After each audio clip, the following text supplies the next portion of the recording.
여러분 안녕하십니까. 새롭게 하소서 김학중 목사입니다. 안녕하세요. 김정아입니다. 정아 씨는 이제 두 아들 키우잖아요. 네. 아이들이 둘 다 이렇게 엄마 아빠 중에 네. 누구 닮았다 이런 얘기 많이 하는데 누구 닮은 것 같아요? 저는 둘째는 저를 좀 닮은 것 같고요. 네. 저희 첫째가 아빠랑 똑같습니다. 붕어빵입니다. 붕어빵. 네. 왜 이렇게 이제 아이들 보면서 야 너는 어쩜 이렇게 아빠랑 붕어빵이니 네. 엄마랑 붕어빵이 이런 얘기 많이 하잖아요. 네. 너무 이제 잘 같은 방향으로 비슷하게 생겼을 때 그런 표현을 네. 쓰는데 오늘 새롭게 하소서에서 만난 이분들을 딱 그렇게 부르면 좋을 것 같아요. 네, 맞습니다. 아버님도 목사님이신데 아들도 목사님이시거든요. 근데 하나님을 향한 사랑이라든지 이웃을 향한 그 실천적 사랑 이런 것들이 너무너무 똑같아요. 열정과 맞습니다. 삶이. 그래서 이분들을 붕어빵 부자 이렇게 부르더라고요. 네.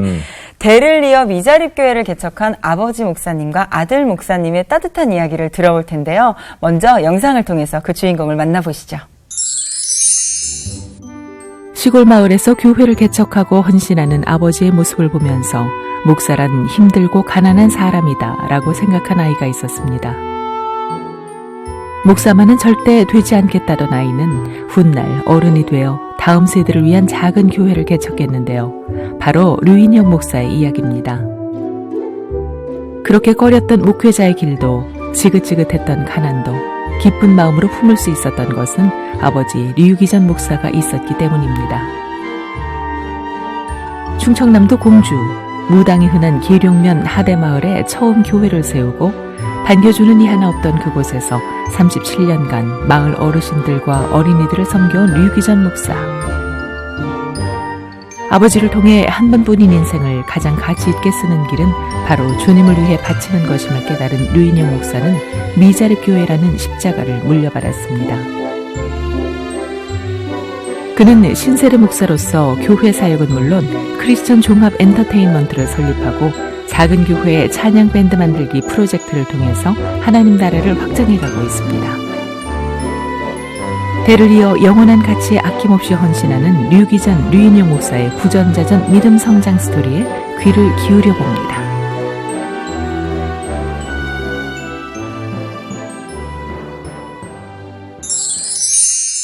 네, 이 자리에 붕어빵 목사님들이 나오셨습니다. 네. 아버지이신 유기전 원로 목사님 네. 그리고 아들 유인영 목사님 두 분 어서 오세요. 안녕하세요. 환영합니다.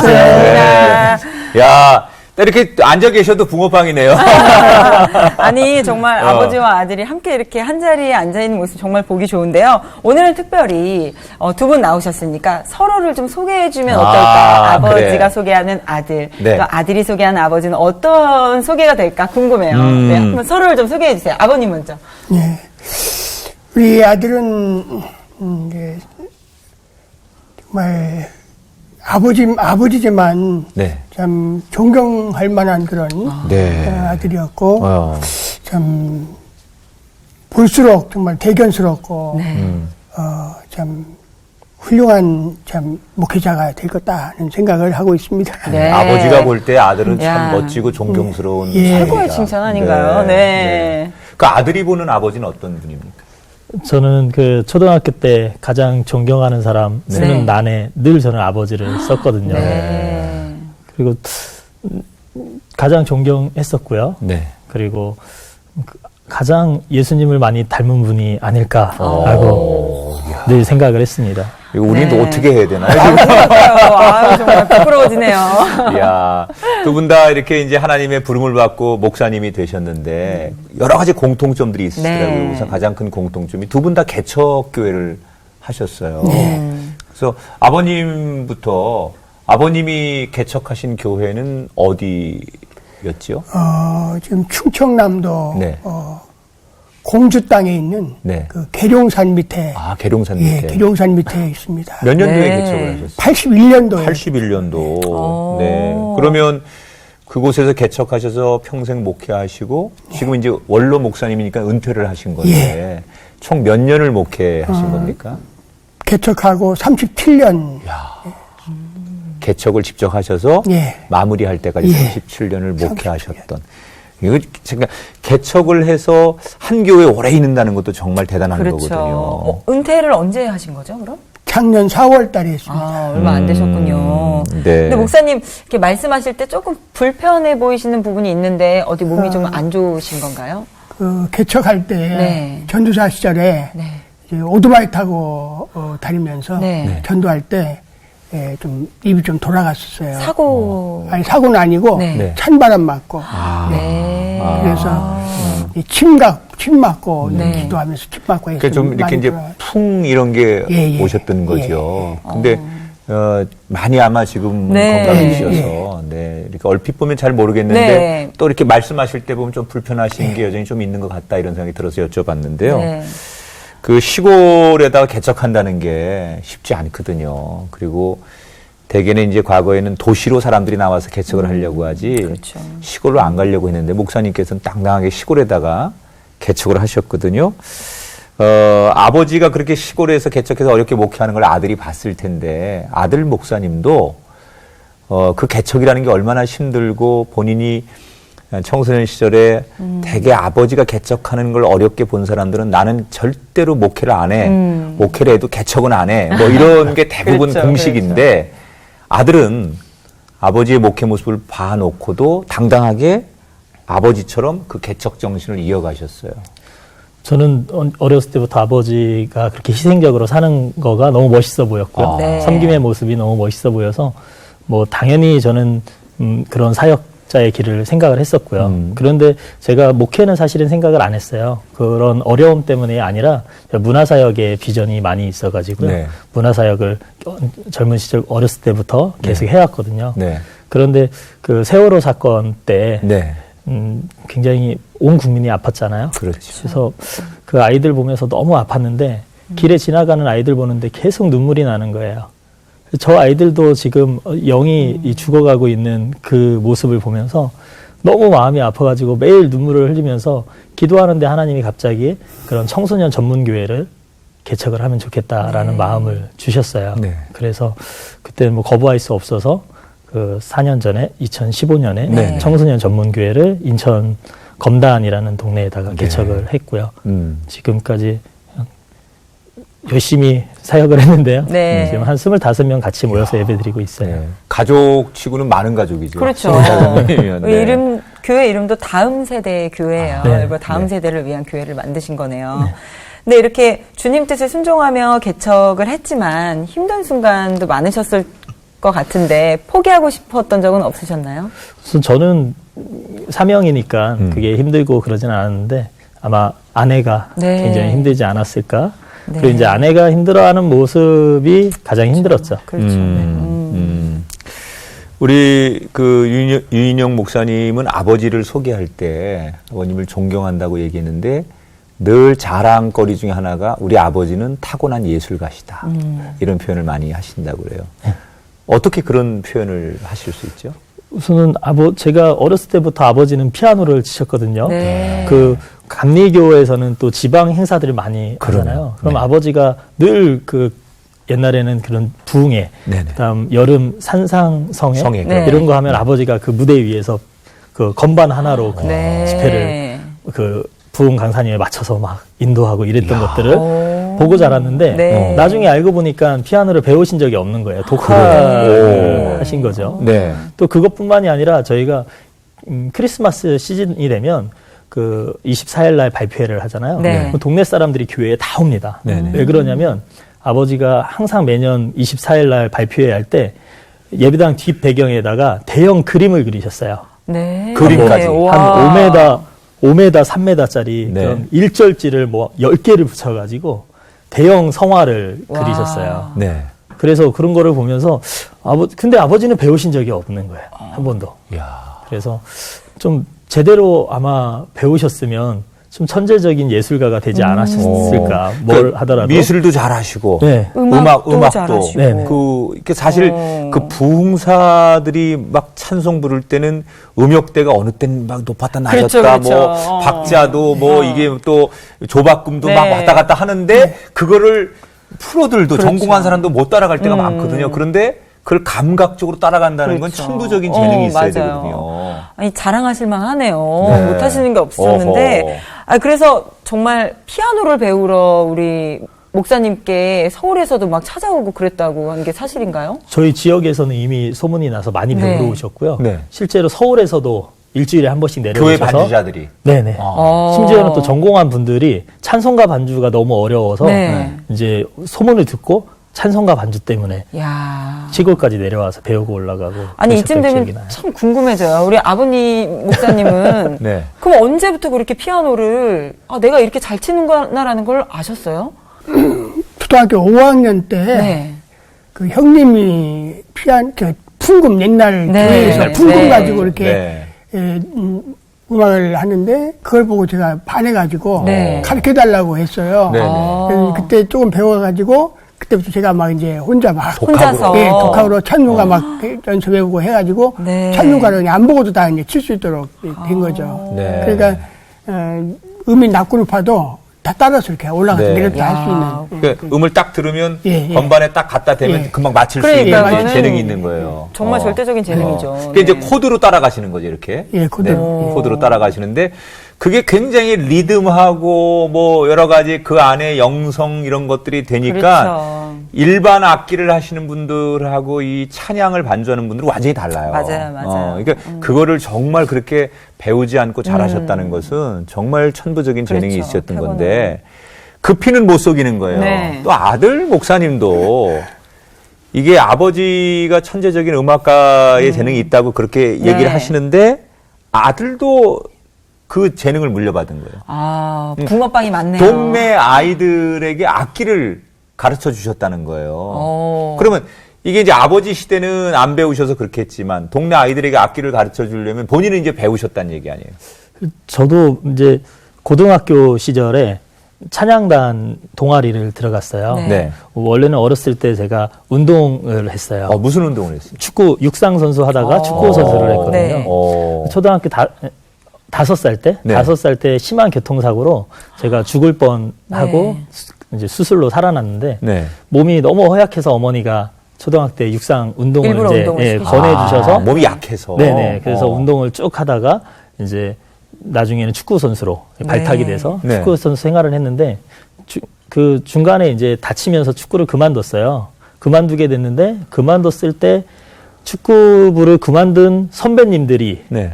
기타를 치시는 거예요. 네. 그래서 그분들한테 이제 G 코드, C 코드, D 코드만 배워가지고 이렇게 연습을 하다가 네. 이제 인문계 학교로 다시 가야겠다 해서 학교를 자퇴하고 다시 인문계 학교를 갔는데 그 학교가 그 기독교 동아리가 있어서 네. 어렸을 때부터 운동을 안 했으면 그 학교에 그 동아리에 들어가고 싶었었거든요. 네. 그런데 그 유명한 찬양팀이었거든요. 네. 근데 GCD 갔다가는 들어갈 수가 없었어요. 네. G코드, C코드, 그렇죠. D코드 갖고는 안 네. 되지. 근데 마침 미달이었어요. 그래서 기타 지원자가 한 명밖에 없어가지고 네. 제가 이제 그 동아리에 들어가게 됐고 이제 선배님으로부터 이제 기타를 전수를 받았죠. 네. 그리고 이제 선배님들이 저희 동기들 드럼을 가르쳐 줄 때 옆에서 이렇게 동양으로 네. 눈동양으로 네. 그리고 베이스 가르칠 때 눈동작으로 배워가지고 집에 오면은 동네 아이들을 이제 교회를 오라고 해서 네. 야, 내가 아까 보니까 드럼을 이렇게 치더라. 어. 너 이렇게 앉아봐. 야. 그래서 이제 드럼을 가르치고 네. 야, 베이스는 이렇게 치더라. 한번 해봐. 해서 베이스를 가르치고 이렇게 이제 어렸을 때부터 고등학교 때부터 아이들을 가르치기 시작했는데요. 네. 저는 아버지처럼 음악적인 재능을 이렇게 받은 것 같지는 않고요. 가르치는 달란트를 하나님이 주신 것 같아요. 네, 그런 분이 있어요 또. 맞아요. 자기는 그래서- 잘 못하는데 옆에서 그렇죠. 말로 잘 훈련하는 분이 맞아요, 있어요. 저는 연주를 잘 못하는데요. 네. 가르치는 거는 아마 그런 올림픽이 있으면 제 금메달 가르치는 올림픽이 있어요. 금메달을 괜찮네요. 딸 수 있지 않을까. 어. 그렇게 하나님이 특별한 은사를 주신 것 같아요. 그렇구나. 야. 그 아이들이 이렇게 가르치면 또 가르친 대로 잘 또 했나 보죠? 네, 악기도 그렇고 네. 공부도 그렇고 저는 공부를 못 했는데요. 네. 제가 가르치면 다 애들이 뭐 반에서 성적이 1, 2등을 오르고, 합니다. 내 네. 성적은 안 오르는데 네, 얘네 네. 성적은 오르고. 네, 저는 이건 특별히- 뭐지요? 본인이 안 되는데. 제가 특별히 그 어렸을 때 다친 것 때문에 네. 암기가 잘 안 됩니다. 네. 머리를 또 다쳐가지고. 네. 그래서 암기 과목을 저는 항상 성적이 안 나왔어요. 네. 그래서 암기 과목만 잘 나왔으면은 우수한 학생이 될 수 있었는데 네. 암기가 안 돼서 제가 좀 못했거든요. 그런데 야. 그런 암기 과목들을 제가 가르치면 얘네들은 다 100점, 뭐 96점 이렇게 맞는 거예요. 네. 아니 그 달란트들을 사실 모르고 지나가는 사람들도 많은데 어떻게 그걸 잘 찾으셨어요 또. 좀 그게 신기한 일이네요. 네, 저희 지금부터는 이제 개인적인 좀 신앙 스토리를 좀 들어볼까 해요. 먼저 유인영 목사님 언제 그럼 하나님을 뜨겁게 인격적으로 만나셨어요? 저는 중학교 2학년 때인데요. 네. 수련회에 참석했어요. 근데 수련회에 참석했는데 저희는 너무 시골교회였어가지고 그런 예배 문화 이런 걸 잘 경험을 못 해봤어요. 네. 그런데 그 집회를 하는데 아이들이 막 너무 은혜를 받는 모습을 좀 처음 경험했고 네. 네. 아이들이 기도하는 것도 처음 경험했고 그 당시에 그 강사님께서 그 방언이라는 거를 알려주셨는데 네. 방언이라는 단어를 처음 들어본 거예요. 그런데 제 또래 다른 친구들은 다 알고 있었던 거예요. 네. 또 제가 중학교 때 이 싸움을 좀 잘했습니다. 네. 나쁜 학생. 운동도 했겠다 지금. 싸움이 아니지 애들이 와서 그냥 어유 왜 때려 잘못했 이랬겠지. 아니, 싸움을 안 했는데 예. 그냥 그 아이들이 인정하는 무서워하지. 네, 싸움은 안 해봤는데 운동선수니까. 그냥 운동 그렇죠. 선수니까. 운동도 했고. 그래서 이제 제가 약간 우습게 봤던 아이들이 네. 다 방언을 할 수 있다라고 손을 드는 거예요. 자존심이 너무 상하는 거예요. 그렇죠. 그래서 이제 마지막 날 밤에 너무 자존심이 상해가지고 하나님 당신이 있으면 나에게도 그 방언을 주시라고. 저런 애들도 하는데. 네, 나는 네, 못하냐고. 건방진 기도를 제가 네. 한 거예요. 근데 그렇게 기도하는 순간 갑자기 제 안에 어떤 뜨거운 불이 임했던 것 같아요. 네. 제가 그동안 지었던 중학교 2학년이 무슨 죄를 많이 졌다고 그 지었던 죄들이 쫙 스쳐가면서 제가 통곡하면서 하나님 앞에 울게 되면서 기도를 하기 시작하는데 갑자기 제 입에서 방언이 터져 나온 거예요. 그리고 아이들이 다 숙소로 들어간 후에도 한 2시간 동안 혼자 그 큰 강당 예배당에서 눈물을 흘리면서 이제 기도했던 그런 인격적인 첫 만남이 있었던 것 같아요. 그러면 그렇게 주님을 인격적으로 만나고 나서 본인의 꿈이라든지 앞으로 뭐 진로, 계획 이런 게 좀 바뀌었어요? 저는 이제 어렸을 때부터 꿈이 2가지 꿈이 있었어요. 네. 이제 운동선수와 그다음 네. 가수라는 꿈이 있었어요. 근데 그 당시에 제가 하나님을 만나고 그 이제 가수였던 꿈이 이제 찬양사역자의 꿈으로 바뀌어서 계속 살아왔는데 이제 또 진로는 또 운동을 계속 했었고요. 네네. 그리고 이제 운동을 그만두면서 자연스럽게 이제 찬양사역자로 이제 진로를 결정하고 준비를 했죠. 그 2가지의 꿈이 있었는데 하나는 이제 다치면서 내려놓게 됐고 가수라고 하는 것, 음악을 하는 거는 하나님을 만나면서 네. 세상적인 가수가 아니라 하나님을 노래하는 가수가 되어야 되겠다.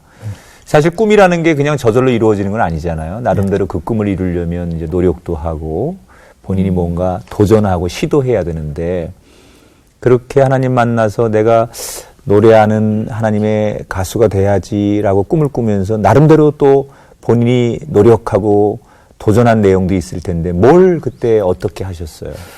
꿈은 꿨는데 그 당시에 제 환경이 워낙 시골이어서 음악을 제대로 배울 수 있는 곳도 없었고 이 길을 누가 이렇게 지도를 해주는 사람도 없었고 그리고 집도 너무 가난해서 뭐 그런 학원을 보낼 수 있는 환경도 아니었고 그렇게 그냥 시간이 지나고 이제 신학교를 가게 되고요. 네. 놓쳐버린 거죠. 네. 그리고 24살에 서울에 올라와서 저는 가정이 너무 어려우니까 이제 공장에서 일을 하면서 야간 이제 신학을 다니게 되고 그때 이제 하나님께 기도하다가 하나님이 다른 꿈을 주셨어요. 네. 이제 찬양 사역자의 꿈보다 찬양 사역자를 키우는 꿈을.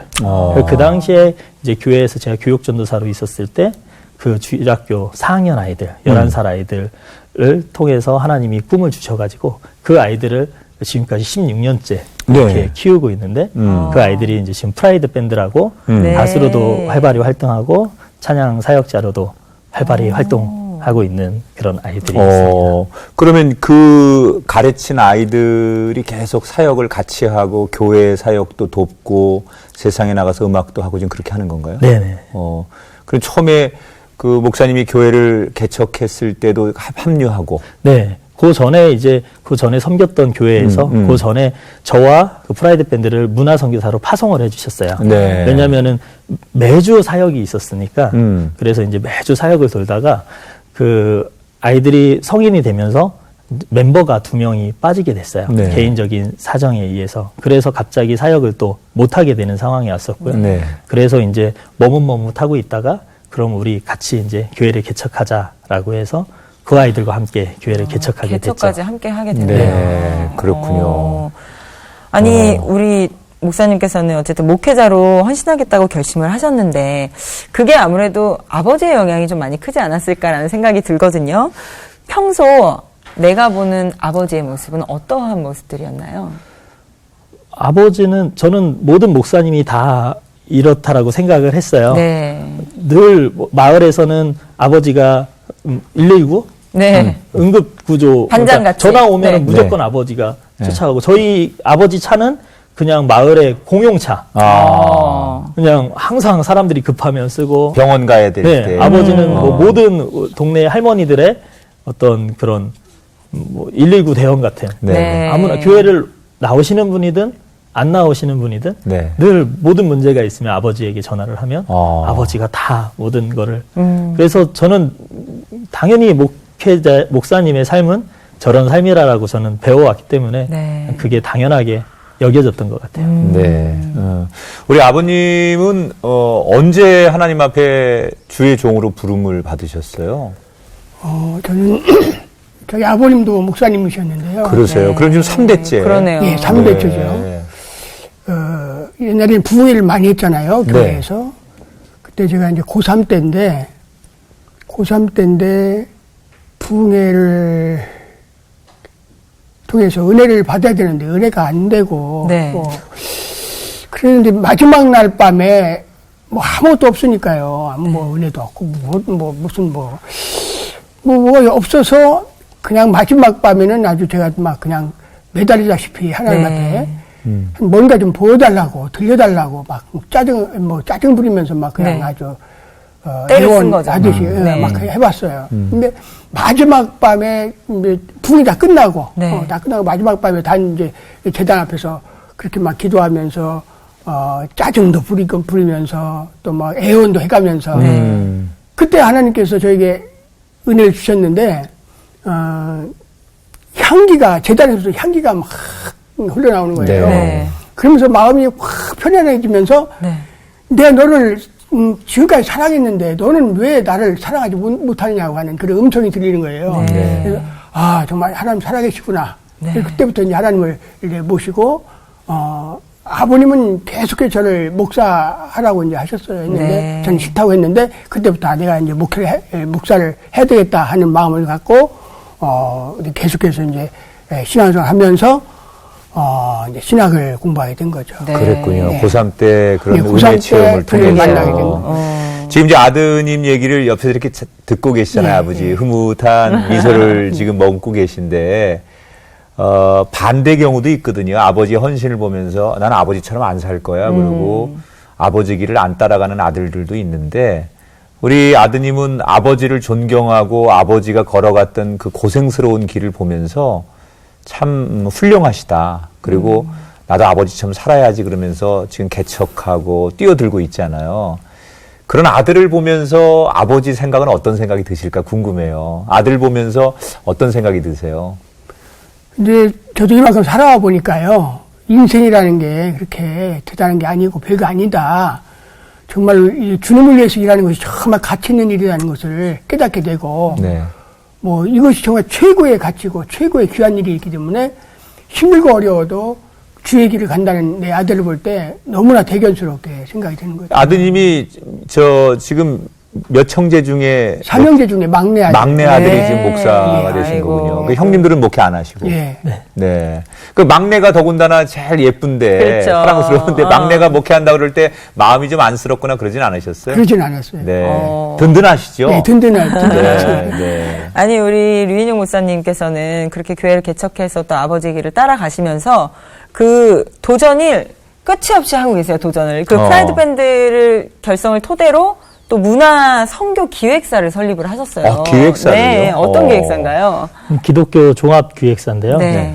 그 프라이드 밴드를 제가 10년 동안 네. 키워오는 아이들을 이렇게 섬겨오는 것들을 황국명 목사님, 또 강찬 목사님, 또 찬양사역자 해나리 네. 이런 분들이 보시고 우리 기독교 안에 전문 기획사가 하나 있으면 좋겠다. 같이 이렇게 만들어 보자. 이렇게 해가지고 3년 전에 네. 저희가 DSM 엔터테인먼트라는 종합 기획사를 출범을 했고요. 기독교인들, 네네네. 기독교 사역자들을 위한. 네네. 네. DSM은 무슨 뜻인가요? DSM은 똑같이 다음 세대를 세우는 공동체. 네. 네. 그런 뜻으로 DSM. 지금 몇 분이 그럼 소속돼 있어요? 지금은 가수가 한 31분 정도 됐었는데요. 네, 네. 올해 조금 이렇게 소속해서 협력으로 이렇게 나가신 분도 계시고 그래서 네. 한 15명, 20명 네. 그 사이 왔다 갔다 네. 합니다. 활동도 그러면은 뭐 어떤 프로젝트로 활동도 하시나요? 프로젝트로 활동하는 거는 저희가 예배팀으로 가끔 그 소도시 네. 워십 투어를 하고요. 네. 그리고 또 저희 회사에서 메인으로 하는 사역 중에 하나는 작은 교회 밴드 만들어주는 사역을 합니다. 밴드 만들어주는 네. 필요하죠, 작은 교회. 그래서 저희가 2012년부터 올해 지난주까지 60번의 캠프를 했고요. 네. 그래서 400개 교회, 작은 교회 밴드를 만들어주는 그런 캠프를 진행하고 있습니다. 네. 그 캠프 이름은 어떻게 되나요? 작밴 캠프입니다. 작밴 캠프. 네. 네.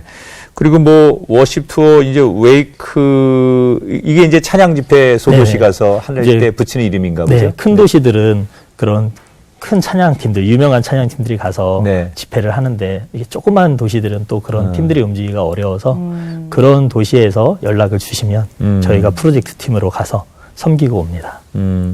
아니 이렇게 정말 작은 교회 그 밴드가 생기면 또 더 교회 활력이 생기고 또 아이들에게도 신앙을 가지면서 신앙생활하는데 동기부여도 많이 될 것 같아요. 그 작밴 프로젝트를 통해서 그 교회 안에 어떤 변화들이 좀 생기나요? 우선은 작배는 정말 작은 교회 목사님들이 찾아오세요. 네.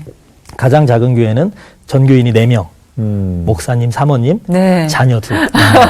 네. 그리고 뭐 한 10명 미만의 교회들. 네. 그래서 목사님 자녀와 자녀 친구들을 억지로 캠프로 데리고 왔다가 네. 그 아이들이 악기를 전혀 모르는 아이들이 이틀 만에 합주를 하게 저희가 만들어 드립니다. 네. 이틀 후면은 한 25곡을 연주할 수 있게 와. 돼서 그 다음 주부터 교회에서 찬양 인도를 해요. 네. 네. 근데 작은 교회는 회중이 너무 적잖아요. 그렇죠. 대부분 가족 몇 명 끝인데 그 주일학교 아이들 혹은 학생부 아이들이 찬양을 하고 나가지 않고 같이 이제 앉아 있어야 되잖아요. 네. 성도가 4명이 더 느는 거예요. 예배 때 예배 드리는 불안하네요. 사람이. 네. 네네. 갑자기 배부은 게. 네. 그리고 이제 찬양이 뜨거우니까 목사님이 거기서 은혜를 받고 말씀도 뜨거워지시는 거예요. 네. 그렇게 해서 교회가 부흥한 사래가 저희 한 평균치로 한 20%에서 30% 정도가 네. 그렇게 해서 한 3배, 4배 정도. 네. 한 10명의 교회가 20명, 30명 된 교회들이 네. 한 30% 정도 있습니다. 네. 이 지금 이렇게 두 분을 뵈면서 문득 저는 한 분이 떠올랐어요. 네. 우리 아버님 목사님에게 아내 되시는 사모님. 네. 사실은 평생 남편을 위해서 같이 내조하시면서 시골교회 목사의 아내로 살았던 사모님. 그렇죠. 그리고 이렇게 아들을 삼형제를 잘 키우시고 막내 아들 훌륭하게 네. 아버지들을 이어서 목사가 되게 만드신 그 어머니. 네. 두 분에게 공통 분모인 한 그렇죠. 여성이잖아요. 네. 그 아버님 목사님 입장에서는 그 아내 되시는 사모님에게 평생 그 시골 교회에서 목회하게 하면서 좀 미안함 인간적으로 그런 안타까움이 좀 있으셨을 것 같아요. 그렇죠. 네, 마음고생을 많이 시켰어요. 네, 먹을 것 제대로 못 먹이고. 네. 그렇습니다. 지금 이제 아내 얘기하시니까 좀 그러신데 네. 지금 하나님 나라가 예. 있으시다고요. 예. 언제 하나님 나라에 작년 가신 거예요? 11월 달에 네. 네. 어떤 좀 이렇게 병세가 있어요. 당뇨 네. 합병증으로. 그러셨군요. 그런 고생을 좀 하셨네요. 예. 2017년 11월에 네, 부르심을 2017년 11월. 예. 네. 우리 목사님께서도 어머니 생각 좀 많이 나시죠? 네, 너무 많이 나죠. 네. 특별히 우리 작가님이 전화를 주셨거든요. 네네. 근데 어머니가 당뇨 때문에 많이 아프셔서 집에서 늘 CBS를 틀어놓고 계셨고 네. 이 새롭게 하소서를 너무 사랑하셨던 분이셨어요. 네. 작가님이 저한테 그런 질문을 하시더라고요. 혹시 새롭게 하소서라는 프로그램을 아세요? 라고 물어보는데 제가 눈물이 나서 대답을 잘 못했어요. 왜냐하면 너무 잘 아는 방송이고 네. 또 어머니가 너무 사랑했던 방송인데 거기에 만약에 제가 나가는 것을 어머니가 보셨더라면 너무 기뻐하셨을 텐데 그래서 제가 말을 못 잇고 그냥 알아요 그냥 라고만 대답을 네. 했거든요. 네. 그 정말 지금 이렇게 눈가에 촉촉해지면서 어머니 얘기를 하는데 뭐 TV로는 이 땅에서는 안 보고 계시겠지만 하늘에서 이 모습을 지켜보고 계실 텐데 하늘에 계신 어머니께 나 새롭게 와서 나왔다고 네, 이렇게 엄마 한번 불러보고 안부 전하면 어떨까 생각이 들어서 어머니에게 하고 싶은 얘기 한번 하시죠. 네. 어디를 보고 해야 되죠? 네. 어머니 어머니가 그렇게 좋아하시는 이렇게 CBS 새롭게 하소서에 아버지와 같이 나왔어요. 어머니 살아계실 때 나왔으면 더 좋았을 텐데 지금이라도 나와서 어머니의 기도 덕분에 아버지와 제가 여기 서서 너무 감사드리고 살아계실 때 많이 못한 말 이제서야 하네요. 어머니 사랑해요. 네. 아이고, 저도 이렇게 먹먹해지는데요, 가슴이. 네. 우리 아버지 목사님께서도, 물론 뭐 생전에 많은 이야기를 나누셨겠지만, 지금 또 이 자리에 나오셨으니까, 아내에게 그동안 하고 싶었던 이야기, 아마 지금 한 1년 조금 넘으셨잖아요. 네, 네. 저도 이제 느껴봐서 알지만 그리움이 좀 얕아질 것 같은데 더 그리움이 깊어지더라고요. 많이 생각 많이 나실 것 같은데 아내분에게 또 한마디 해주시면 어떨까요? 평생 주택을 제대로 된 주택에서 한번 지내보지 못한 것이 네. 참 아쉬운데 네. 주택을 새로 짓고 하룻밤이라도 같이 좀 보냈으면 좋았었는데 그렇게 못한 것이 좀 아쉽고 더 사랑해주지 못한 게 좀 아쉬움만 남죠. 뭐. 네. 네. 아마 그 아내 되시는 사모님께서 그 마음은, 깊은 마음은 다 네. 아실 거라는 맞습니다. 생각이 들고요. 네. 그, 지금 이제 두 분이 한 여인을 놓고 같이 이제 추억을 하니까 똑같은 마음이신데, 아련한 마음들이 있는데, 우리 아들 목사님 어머님을 생각하면서 아주 특별한 건축을 하셨다고 하던데, 직접 건물을 지으셨다고 해요. 그런데 그 건물을 지으면서 특히 어머니 생각을 많이 하면서 건물을 지었다는 얘기를 들었어요. 네. 어떤 건물이었습니까?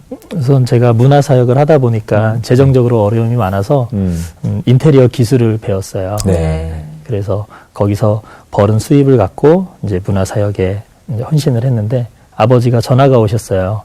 인영아 은퇴를 하려고 하는데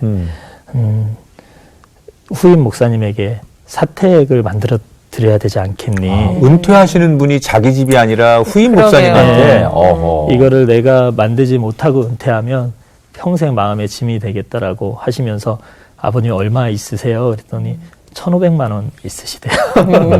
그래서 그거 갖다가 우선은 시작을 해보죠 하고 그걸로 시드머니를 가지고 성전건 그 주택을 네. 27평짜리 주택을 완성을 했어요. 네. 그래서 직접 다 손수 지어주신 거네요. 네. 근데 어머니 생각이 많이 났어요? 너무 속상하죠. 이렇게 좋은 집에서 하루도 37년 목회를 하시면서 네. 이런 새 집, 이렇게 편안한 집에서 한 번도 주무시지 못하셔가지고 너무 안타까웠죠. 그러니까 그런 완공된 사택을 보면서 좀 그런 어머니에 대한 생각이 안타까운 마음이 많이 드셨겠어요. 그 사실은 우리가 이제 기념이라고 하잖아요.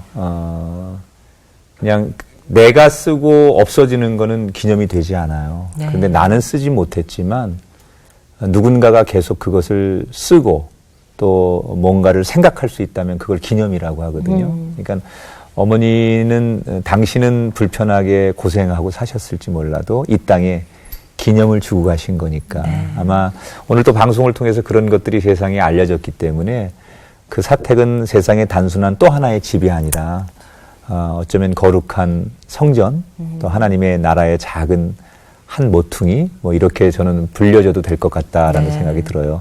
두 분 정말 고생 많으셨고요. 얘기를 들어보면 두 분이 붕어빵 부자가 맞는 것 같아요.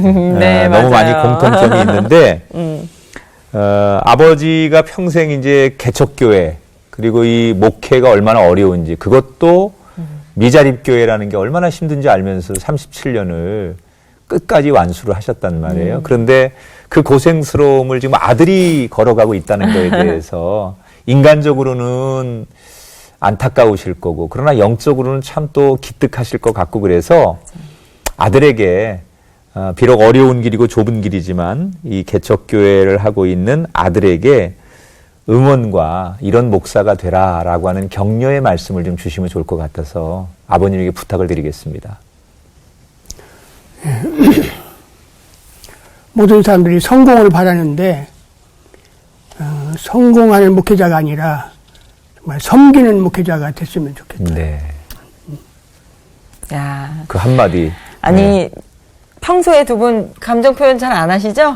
아버지하고 아들은 뭔가 딸이랑 이제 엄마가 아닌 이상에는 네, 좀 네. 표현 잘 안 하실 텐데 네. 오늘 특별히 또 이 자리에 나오셨잖아요. 천국에 계신 어머니께서도 보고 계실 텐데 네. 아버님께 또 아들에게 사랑한다, 수고했다 그러한 사랑의 표현들 좀 해주시면 좋을 것 같아요. 네. 우리 또. 네. 네. 아버지 너무 존경하고 아버지 사랑합니다. 아버님 한번 안아주세요. 그래, 아이고, 네. 네. 네. 찰칵. 네. 야. 아버지의 품이 어릴 때는 되게 커 보였는데, 그렇죠. 그죠? 언젠가부터 아버지의 품이 왜소해 보이고, 아버지가 나보다 작은 분이고, 그런 게 느껴질 때, 그게 진짜 아들이 되는 거라고 그래요. 아버지가, 우리가 어릴 때는 아버지가 되게 큰 분 같고, 모든 걸 다 이렇게 짊어질 수 있는 분 같았는데, 이렇게 지금 보니까, 너무 작고 힘없는 할아버지처럼 돌아와 버진 아버지. 근데 그게 진짜 아들이 되는 거라고 하니까, 진짜 아들이 돼서 아버지 옆에 있는 거니까 두 분은 오래오래 행복하셨으면 좋겠다 생각이 듭니다. 맞습니다. 아버지 목사님에게 이제 은퇴하셨잖아요, 교회에서. 이제 되게 이제 감리교는 은퇴를 하면 현장을 이제 떠나게 돼 있는데, 그래도 요즘 은퇴 목사님들은 옛날 같지 않아서, 일선에서는 물러나지만 참 의미있게 사시는 분들이 참 많으세요. 네. 목사님에게도 남은 생에 뭔가 또 하나님 앞에 기도하는 제목들이 있지 않을까 해서 어떤 계획들이 있으실지 한번 여쭙고 싶어요. 지금 저는 나무로 작품 활동을 하고 있습니다. 네. 저희가 진짜 네. 저희 선물로 이게 저희가 직접 방송 전에 만들어서. 지금 우리 아버님 목사님께서 저희에게 선물을 주신 겁니다. 십자가를 직접 이렇게 만드셔서. 손수 만드셔서 정화 씨 너무 거는 너무 예쁘지 않아요? 예쁘고 네. 저는 이렇게 새롭게 하소서라고 네. 이렇게 타이틀까지 붙여서 기념으로 만들어 주셨는데 이걸 아버님이 직접 만드시고 예. 이걸 지금 배우신 거예요. 배우건 아니지만 그냥 연구하면서 목사님은 안 배우시고 이렇게 잘하세요. 이거 그건 배워도 안 되는데. 공평하신 하나님 맞잖아요. 안 배우셨는데 피아노도 잘 치시고 미술도 그러게요. 잘하시고 이런 것까지 하시면 맞아. 저는 정말 어디 숨고 싶어요. 아유, 지금. 큰일이네요. 언제부터 이렇게 십자가 같은 거 공예를 하셨어요? 은퇴하고부터요. 네. 야, 근데 몇십 년 하신 분 같아요. 너무 예쁘게 잘 만들어주셔서. 글쎄요. 그래서 앞으로 이런 것들 좀 많이 만드실 계획이 있어요? 예, 그래서 작년 크리스마스 때 작품 전시회를 조그맣게 했었어요. 네. 하고 어려운 교회 2교회를 도왔습니다. 이야. 그 나온 걸로. 그리고 그리고 이제 이 작품 활동하면서 어려운 교회에 이렇게 이제 그 수리봉사를 하고 다녀요. 네. 그게 제가 하고 싶은 일이고요. 직접 그러면 뭐 예. 가서 인테리어도 해주고. 인테리어도 뭐. 하고. 보수도 해주시고. 네. 어허. 와. 이야. 야, 은퇴 후에도 이렇게 정말 의미 있고 값진 인생을 사시는 목사님 보면서 네. 도전이 되네요. 네. 우리 류인영 목사님도 기도 제목과 앞으로의 계획들 나눠주세요. 저는 아까 말씀드렸다시피 문화사역을 하다 보니까 네. 수입이 없어서 수입을 만들기 위해서 인테리어 사업을 하고 있거든요. 네. 그런데 이제 개척도 하고 사역에 또 범위도 넓어지고 그래서 이제는 인테리어를 그만두는 게 기도 제목입니다. 네. 사역만 할 수 있는 환경이 빨리 와서 성경 공부도 더 많이 하고 싶고 네. 그리고 또 현장에서 할 일이 너무 많아요. 사역 현장에서. 그래서 더 많은 사역을 하고 싶은데 일에 매여가지고 못하고 있는 게 너무 속상해서 기도 제목은 빨리 이제 일을 내려놓고도 사역만 할 수 있는 네. 환경이 되게 해달라는 게 기도 제목입니다. 그렇군요. 네. 아니 정말 그 아버지의 길을 따라서 목회의 길을 걷는 또 아들 목사님 우리 두 분의 이야기를 들으면서 아, 자녀는 부모의 모습을 비추는 거울이구나라는 생각이 맞습니다. 들었어요. 네. 부모인 내가 전심으로 하나님을 사랑하고 이웃을 사랑하면 자녀도 자연히 따라서 동일하게 그 삶을 살아갈 수 있다는 것을 오늘 저도 기억하고 그렇게 살아야겠다라는 마음이 들었습니다. 네. 가족이라고 하는 단어를 오늘 많이 생각하게 됐습니다. 네. 가족이라는 게 때로는 서로가 뭐 다툼도 있고 생각이 달라서 갈등도 하고 아픔도 주지만 가족의 가장 큰 장점은 위로하고 그리고 한 방향으로 목표를 향해 전진하는 그게 가족의 가장 큰 장점이지 않을까 생각하는데 이렇게 아버지와 아들이 한 방향으로 네. 거룩한 하나님 나라를 향해 가고 계시고 우리 어떻게 보면 넓은 의미에서 하나님 나라의 다 가족이기 때문에 네, 맞습니다. 오늘 이 말에 동의가 되고 은혜가 된다면 하나님 나라를 향해서 함께 걸어가는 넓은 의미의 가족들이 되셨으면 좋겠다 생각합니다. 네. 오늘 두 분 너무 감사했고요. 아버님 늘 건강하시고요. 네. 또 아드님도 생각하고 꿈꾸는 목회를 하나님의 은혜 가운데 잘 펼치시길 저희가 응원하겠습니다. 두 분 감사합니다. 고맙습니다. 감사합니다.